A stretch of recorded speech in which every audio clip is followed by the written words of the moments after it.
Olá pessoal, aqui estamos hoje com pequena diferença, né? Tivemos um motim a bordo e trocamos nossa hostess, né? Que é chique falar assim, hostess, que é a nossa querida Rosana, e agora estamos trocando, mas ela está na mesa com a gente aqui.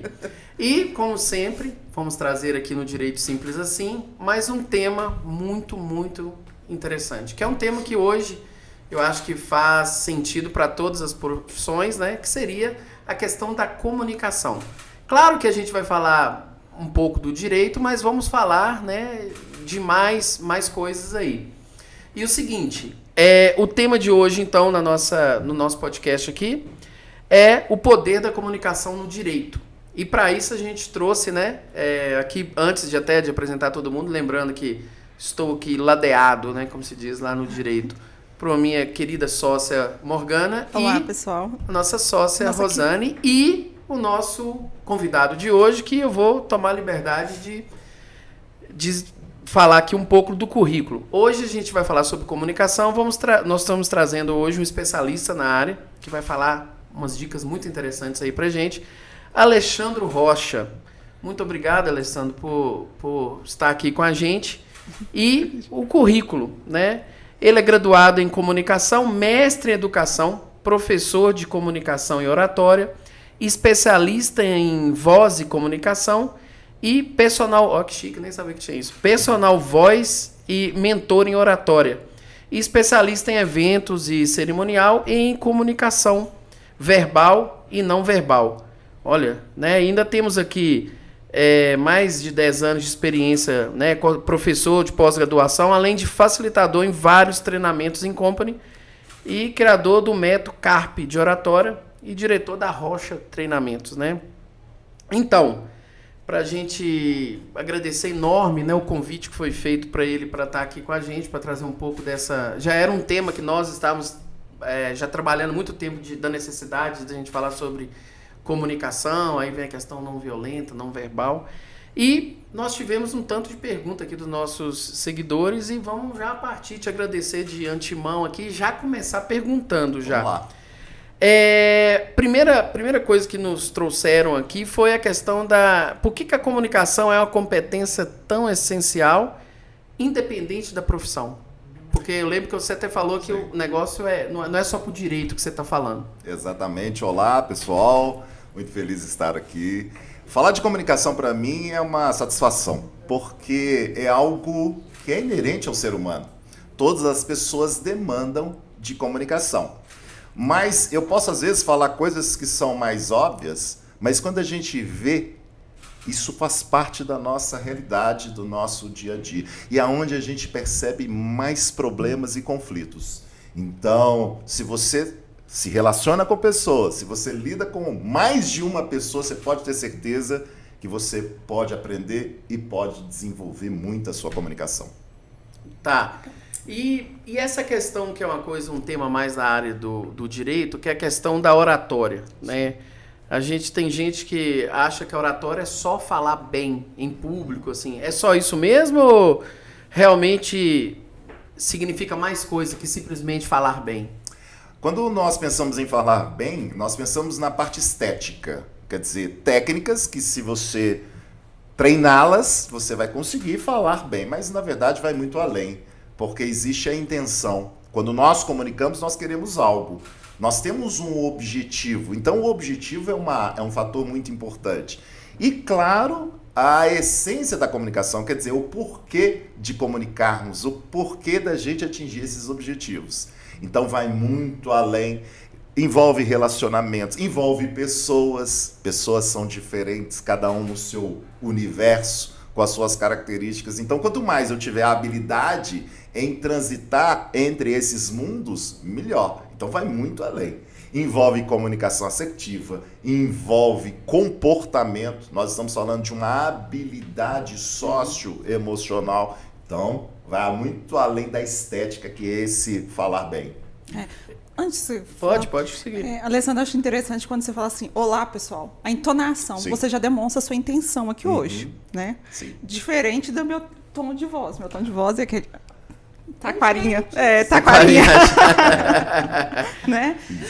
E como que faz para aprender isso? desenvolver essa habilidade, dessa intenção de você mostrar por que você veio? Temos que treinar, Morgana. Por quê? Porque nós temos todos intenções. E se temos intenções, trabalhamos a entonação. Quer ver uma coisa? Todos vão lembrar da relação com os pais. A mãe, num determinado momento, que falava com determinado tom, você entendia o que estava por trás desse tom. Então, nós temos isso, mas no caso da comunicação e da oratória, nós estamos pensando numa relação mais estratégica. Então, eu vou elaborar melhor a minha comunicação. Dependendo da minha intenção, eu vou utilizar esses tons. Mas eu preciso treinar, eu preciso trabalhar para usar na hora que for necessário. Porque vai muito além da informação da mensagem que a gente compartilha via voz. Quando a minha mãe falava assim, que eu era criança, ela falava assim, passa aqui. Sim. Aí eu sabia qual que era a minha intenção, fugir. Rosana, isso quando falava. Porque às vezes no olhar, que é comunicação, tem tudo a ver. Já resolvia tudo. Né? Já tinha aquela olhada. Porque é o que o Vinícius falou, a comunicação verbal e não verbal, E não né? verbal. E com mãe, basta olhar. Mesmo. Não precisa de mais nada. Mesma Sua mãe coisa. olhou, você já sabe. E ainda mais de uma geração mais patrasmente Isso. falando, mais Patrasmente falando. antigo. É assim, a comunicação não verbal acontecia com mais frequência. E uma coisa interessante é o seguinte, a comunicação para o direito é uma ponte. Sim. Que tipo de ponte que a gente tem que construir? Nossa, das mais diversas pontes, porque nós estamos falando da relação de, por exemplo, advogados com seus clientes, juízes. E qual que é a ideia do direito? A ideia do direito não envolve negociação, não envolve conciliação entre partes, e ali envolve pessoas. Então, o que você quer? Eu sempre vejo, eu sempre gosto de perceber isso. Quando você está numa audiência, a primeira coisa que o juiz fala é o quê? Qual que é a primeira pergunta que normalmente se faz? Vai ter acordo? Ou seja, já parte do pressuposto que nós queremos sair daqui com tudo resolvido, tudo conciliado, todo mundo ganhando. Quer dizer, nem sempre, mas há essa intenção. Então, a comunicação, hoje a gente vai falar da parte boa dela, porque nós sabemos que tem a parte que não é tão glamourosa. Eu prefiro falar de pontes do que de muros, porque a comunicação pode gerar muros. Pode gerar muros? Pode. Com certeza. Com toda dificuldade, por exemplo, eu dou muito treinamento em companhias, em organizações. Qual que é a grande queixa? Problemas de comunicação, problemas de relacionamento. Então, quando no início você falou, olha, vai muito além do direito, nós estamos falando do ambiente organizacional, profissional, nós estamos falando das nossas relações afetivas e pessoais. É difícil alguém numa família falar que não, tá tudo tranquilo, a comunicação flui. Você, Alessandro, professor de comunicação e oratória, provavelmente você não tem problemas comunicacionais na sua família, na sua casa, é o que mais nós temos. Mas como é uma habilidade comportamental, é algo que a gente precise exercitar. Então, eu prefiro pensar nas pontes, nas associações, nas contribuições, do que nos cortes, no afastamento, que aí envolve muros. Alessandro, pegando esse gancho aí do jurídico, né? Qual que é a diferença, as principais diferenças da nossa comunicação do dia a dia, né? E do pessoal que mexe com o judiciário, para todos os serventuários do judiciário e principalmente para nós que somos advogados? Perfeito. Tem uma característica muito marcante na área jurídica, que são os jargões. O que é o jargão? São os termos técnicos específicos de cada área. E no caso da área jurídica não é diferente. Então, quando nós falamos de área jurídica, nós não estamos pegando no pé de vocês, advogados, enfim, dessa área, porque toda área possui o seu jargão. Qual que é o cuidado que nós temos que ter no dia a dia? Porque no dia a dia, a nossa linguagem, os códigos que nós escolhemos, eles precisam ser acessíveis. E aí, às vezes, eu esqueço com o que eu estou falando, utilizo determinados termos que, para o leigo, coitado, ele vai sofrer. Ele não sabe se ele é culpado, se ele está sendo absolvido por causa da terminologia. Então, eu acho que a grande diferença, e aí eu já chamo o alerta para entender, primeiro, a segmentação da comunicação. O que é segmentação da comunicação?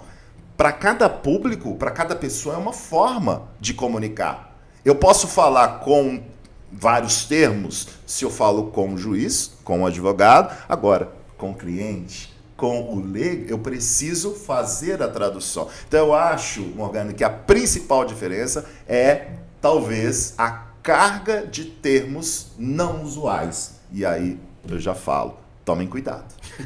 Pode dar problema. O nosso direito simples assim, ele visa exatamente isso. Ótimo. É transformar o juridiquês num vocabulário Inclusive, que todo foi o mundo nosso entenda. primeiro programa foi Perfeito. sobre isso. Ótimo. Sobre juridiquês e uma tentativa dos tribunais de deixar Isso. a linguagem mais simples para o público, O entendeu? próprio Caminho CNJ, é esse. né? O próprio Aponte CNJ aí. O lança, CNJ, né? ele tem um incentivo para os tribunais para que a comunicação seja o mais simples possível, porque às vezes não é necessário para comunicar Claro. uma decisão técnica daqueles termos. É. Então, se for imprescindível, Sim. a gente está dentro do mundo jurídico, nós não vamos deixar de fazer. Agora, se não for imprescindível, se eu puder dar uma decisão com outras palavras que não aquelas, mais rebuscadas, né? Deve ser uma coisa muito interessante que a gente tem, que é o seguinte: diz as más línguas que comunicar é ser simples, né? Porque Quanto mais, melhor a simplicidade. Se vocês forem assistir os principais palestrantes, comunicadores, observe como eles comunicam. Uma coisa é certa, eles não complicam. Vão direto, tentam atingir o máximo de públicos possível. Para isso eu preciso simplificar. Você falou da iniciativa de vocês, que eu acho bastante interessante. Eu, por exemplo, dei um treinamento uma vez numa mega instituição federal e que tem dois grupos, duas áreas muito fortes, que é o direito e a área contábil. Vocês não fazem ideia do tanto que batia a cabeça. Não, contador com advogado a gente Pois é. Então, assim, eu acho que a iniciativa de simplificar a linguagem é o melhor dos caminhos. Exatamente, a gente tem uns problemas, os Deus. contadores com a gente com os contadores, a gente se entende, um dia iremos nos entender. Pois é, e é uma instituição muito importante para todos nós. Oh, Então, claro, claro. lá tem que ser, a coisa tem que fluir, Tem é que como fluir. uma orquestra, tem Exatamente. que ser coordenado. O Alessandro, e na sua visão como comunicador, qual que é o principal erro dos advogados no nosso dia a dia aí? Eu acho que passa um pouco por isso que nós já conversamos, essa segmentação. Eu penso também que muitos deveriam desenvolver melhor esta habilidade comunicacional.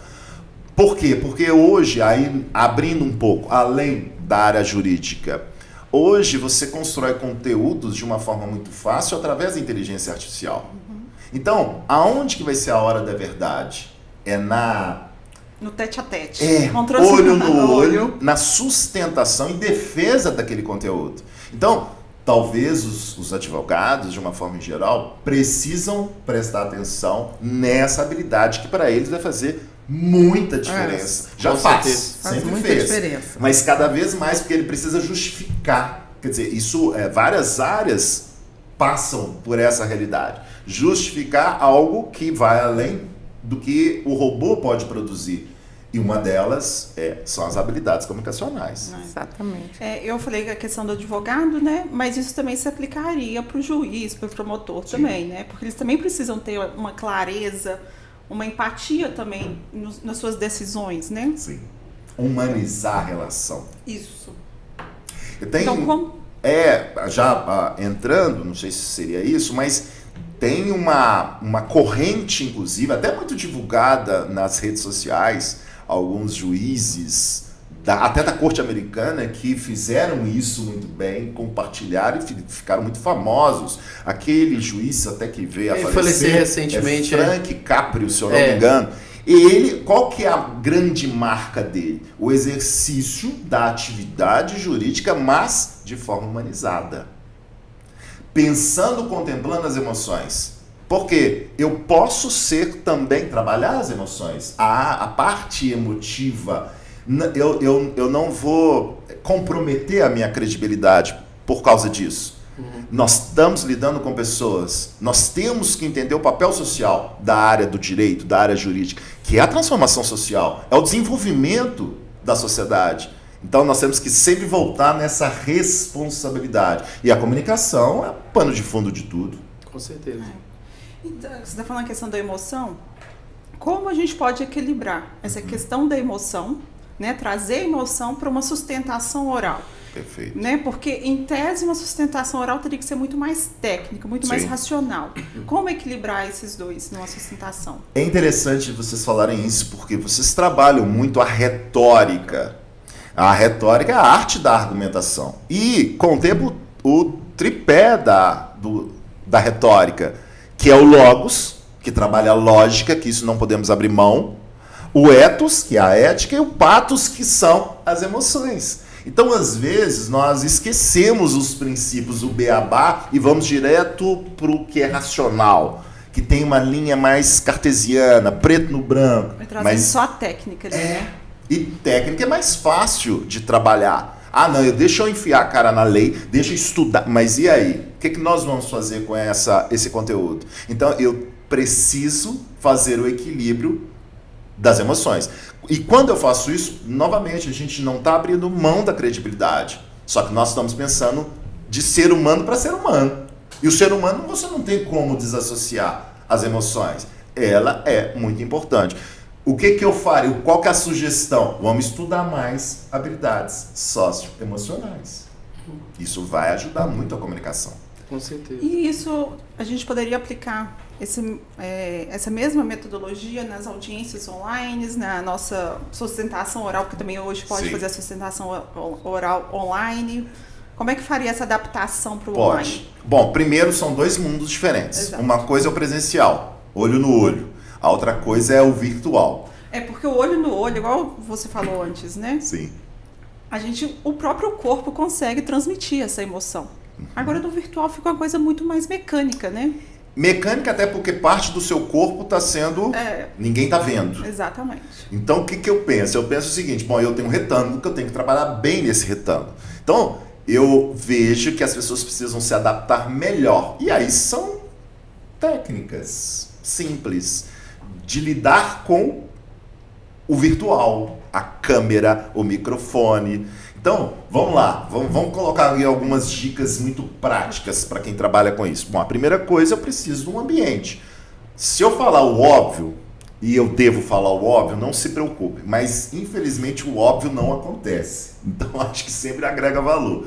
Mas, primeiro, eu preciso ter um ambiente com boa iluminação, com ruídos, tratamento de ruídos, porque muitas vezes acontece na nossa residência, onde que tem filhos, tem cachorro, outras pessoas, tem um barulho, tem um vizinho fazendo obra. Então, tem que ser um local silencioso.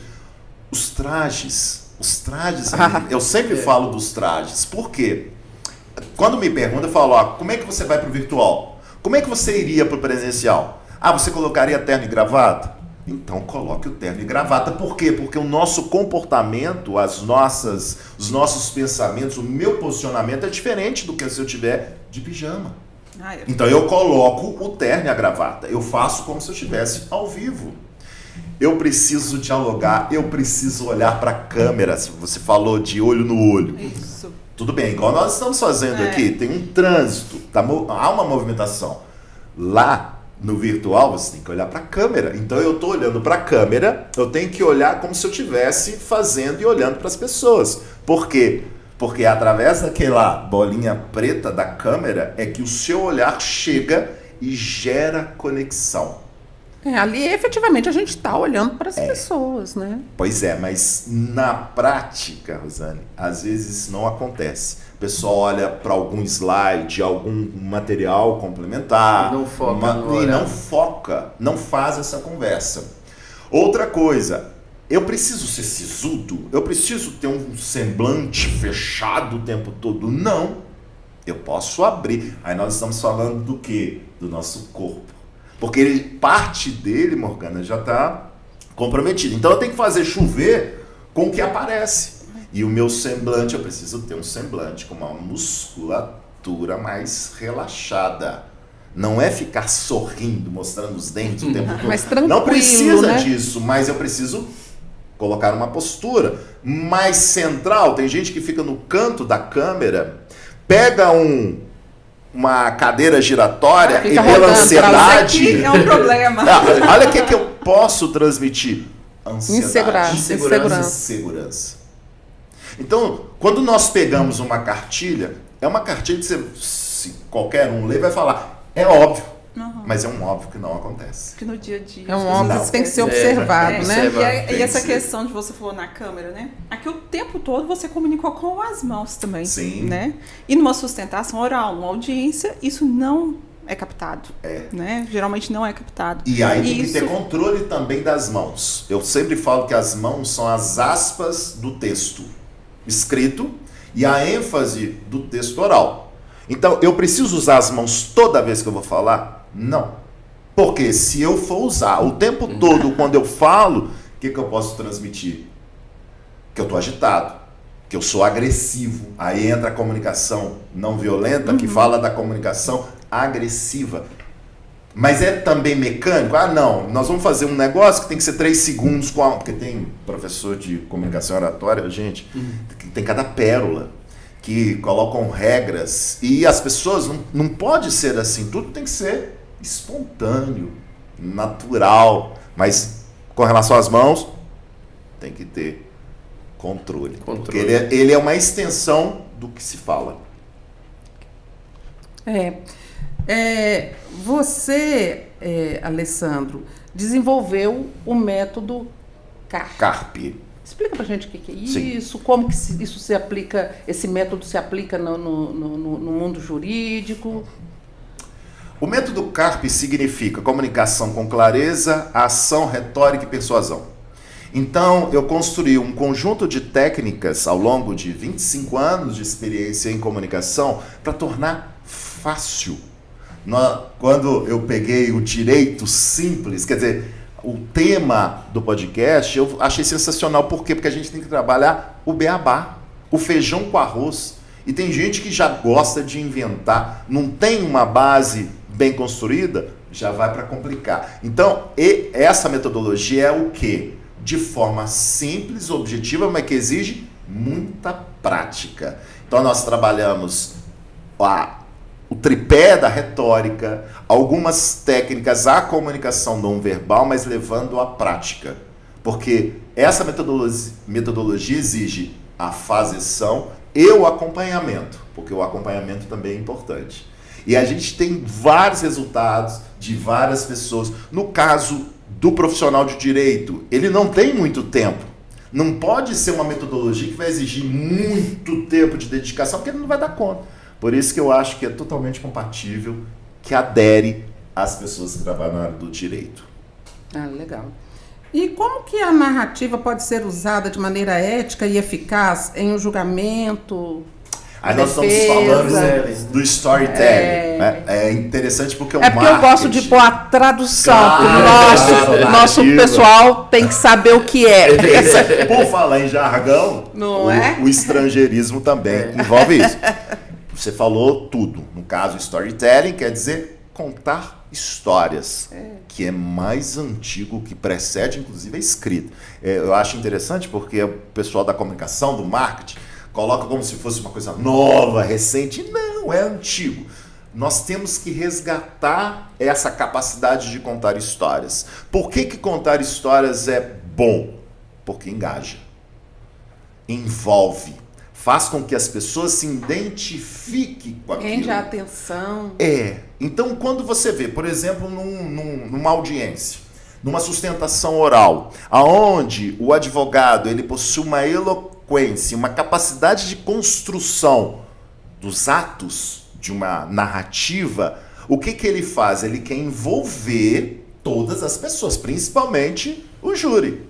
Para quê? Exatamente. Para o que ele tem de objetivo. Então, quando nós falamos de narrativas, nós devemos trazer exemplos que vão auxiliar o fazer sentido de quem toma a decisão. Quando nós pensamos em histórias, nós temos o quê? Alguns elementos. Quais elementos? Um protagonista. Quem que é o protagonista? É o nosso cliente, a pessoa que está... Ou não, ou quem nós queremos acusar.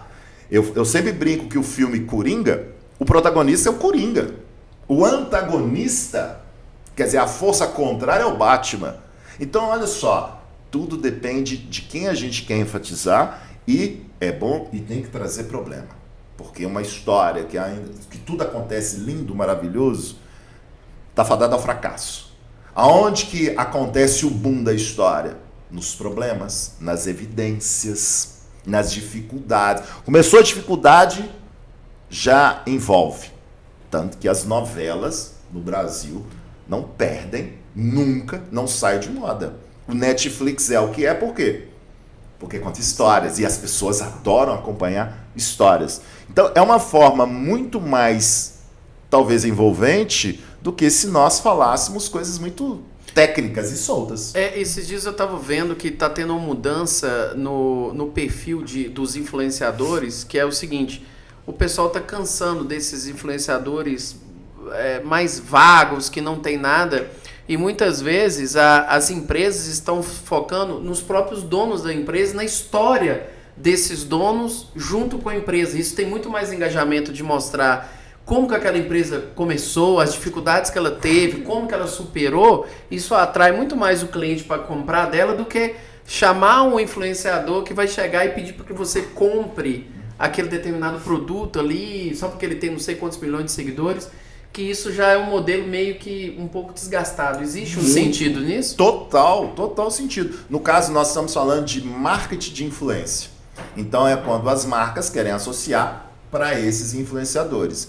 Qual que foi o primeiro boom dessa leva de influenciadores? Primeiro, eles retratarem coisas do dia a dia deles, da vida deles, do cotidiano, que são histórias.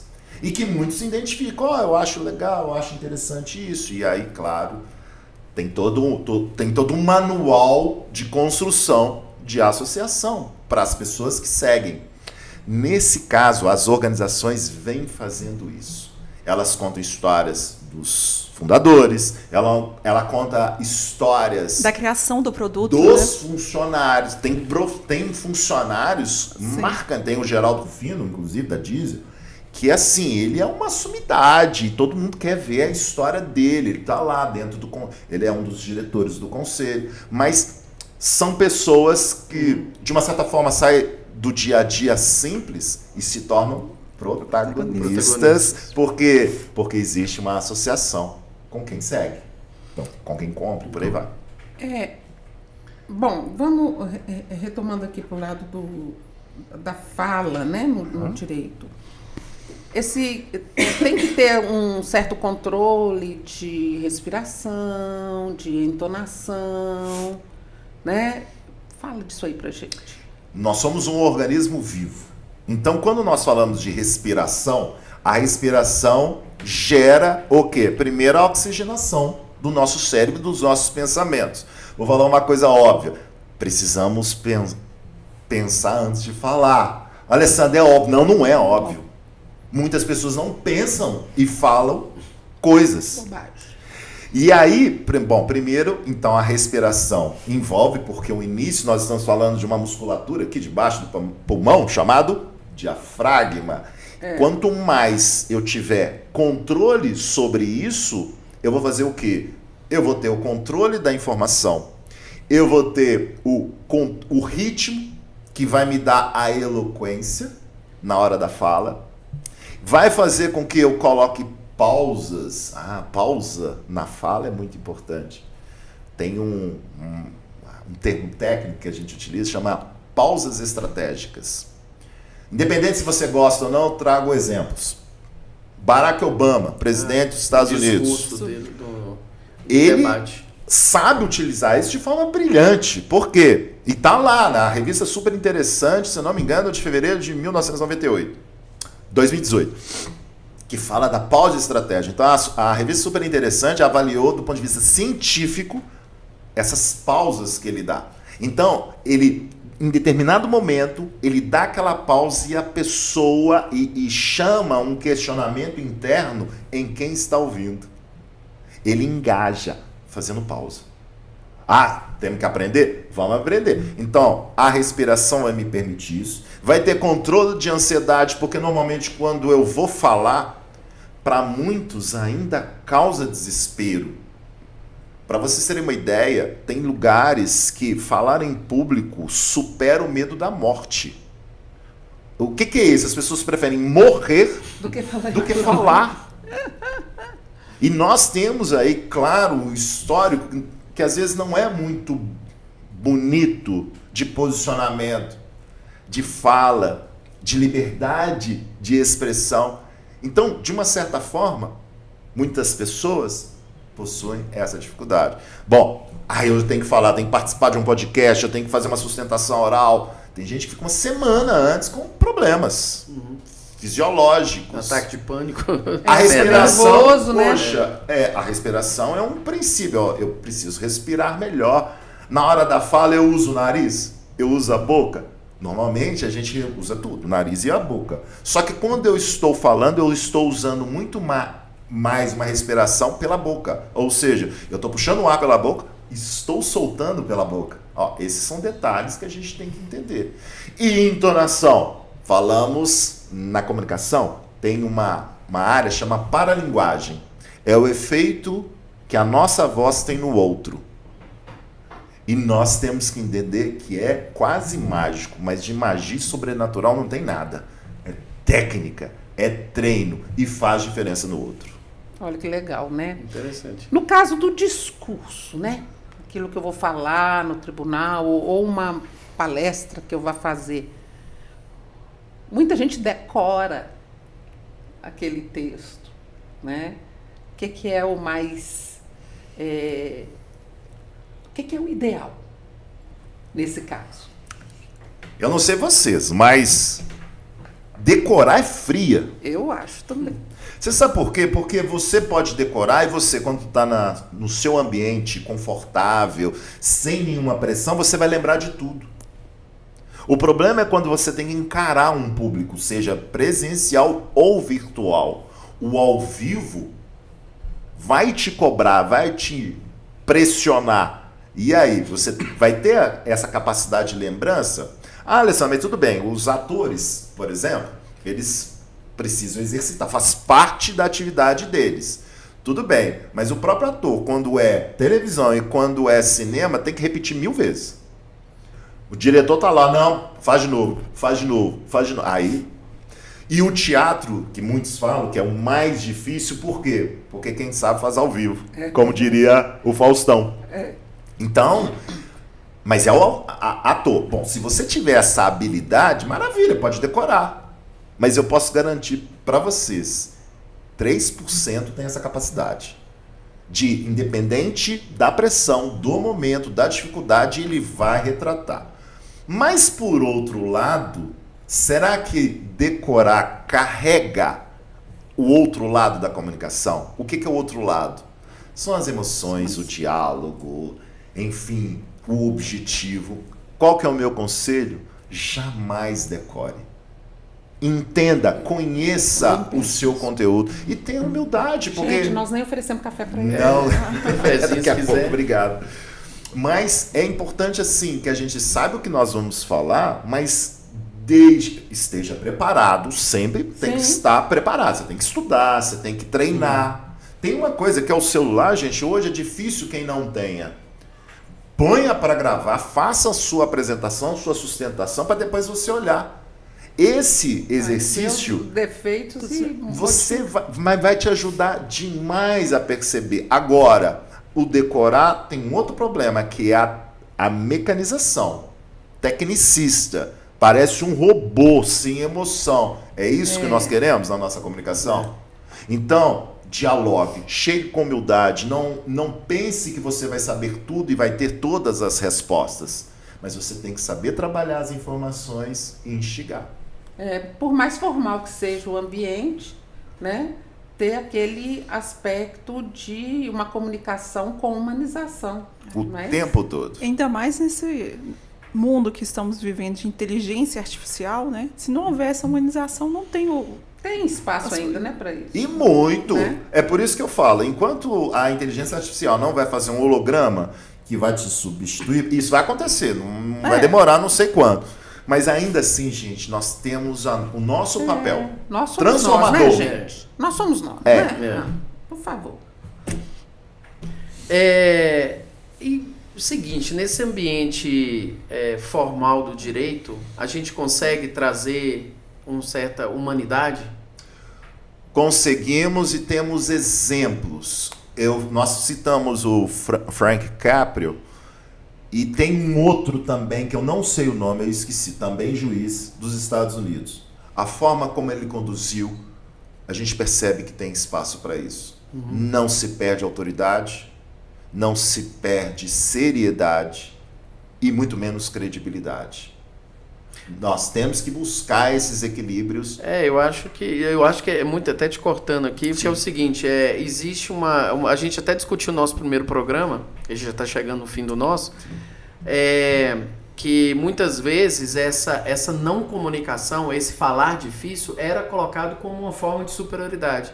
Que é uma frase que eu gosto muito, né, que vale muito para professor, que é o meu caso, que é o seguinte: turvar as águas para que elas pareçam profundas. Olha que chique isso.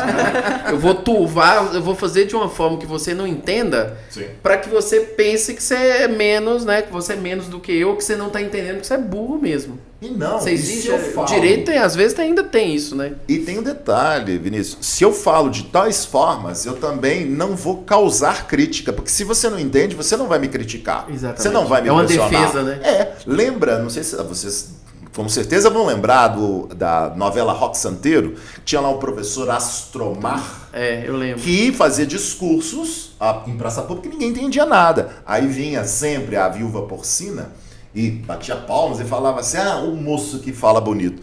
Pena que eu não entendo uma palavra que ele fala. Quer dizer, existia uma intenção. Então, se for a sua intenção, que as pessoas não entendam, porque se não vai entender, não vai me cobrar. Isso, então, é uma forma de aproximar. Eu ia te perguntar, que é uma aproximação do judiciário com a sociedade? O tempo todo, porque qual que é a função do judiciário?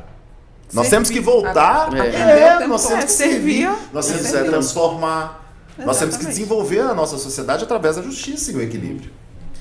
E tá muito bom, né? Mas já estamos estourando aqui, o Léo já está dando o sinal aqui. E aí vou para até que deu tempo de a gente fazer tudo aqui. E a última pergunta é muito interessante. Se você pudesse deixar uma mensagem final aos profissionais do direito sobre o poder da palavra, qual seria? Que toda palavra, antes de passar pelo cérebro, passasse pelo coração. Por quê? Porque nós temos que pensar e preocupar no outro. A nossa responsabilidade é servir pessoas. Pessoas são formadas de coração e cérebro.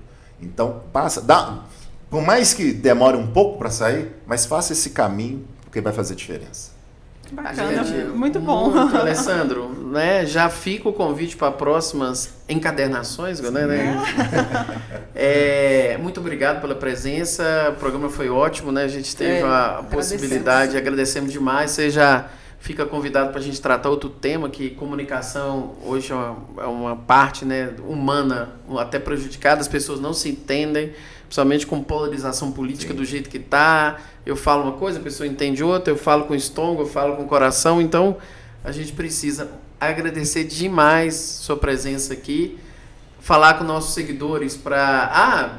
você quer deixar suas redes sociais aí para quem quiser ter mais informação, né? Bom, primeiro eu quero agradecer a presença. Falar de comunicação para mim não é jamais trabalho, é a minha missão de vida. Eu acho que a gente sempre tem algo para fazer e essa é a minha, falar, propagar a comunicação. E eu quero deixar as minhas redes sociais, no caso meu Instagram, que fica mais fácil, @Rocha Treinamentos, no plural. Lá nós temos um parque informacional, tem muita dica bacana e, poxa, muita coisa gratuita. É só acessar, pegar e treinar. E também falar das nossas redes sociais, né? Que nos sigam aí. A gente tem nosso canal, né? Aqui no UAI Digital, no Estado de Minas. Temos a nossa coluna, que é semanal, Direito Simples Assim. Nos siga, semana que vem já temos um compromisso aqui do nosso locutor aqui, de que vai nos mandar um texto sobre esse tema, para dar uma aprofundada. E nos sigam aí, a gente sempre vai estar aqui tentando trazer e Tem o nosso simplificar. Instagram, né? Que é o Vai Direito lá. Simples Assim, ADV. Direito Simples Assim, a DV já ia falar. A bom. página do Facebook. Então. A nossa coluna do Estado de Minas, no EM Digital, todas as quartas publicamos, né? E aqui no nosso YouTube aqui. No nosso canal também, que temos quinzenalmente agora, né? Quinzenalmente também o nosso podcast. E aí no nosso podcast, gente, nos sigam, compartilhem, que toda quinzena temos aí sempre um assunto bem bacana. Pois bem, então, pessoal, muito obrigado pela presença aqui. Eu que agradeço. Nos vemos até um próximo programa.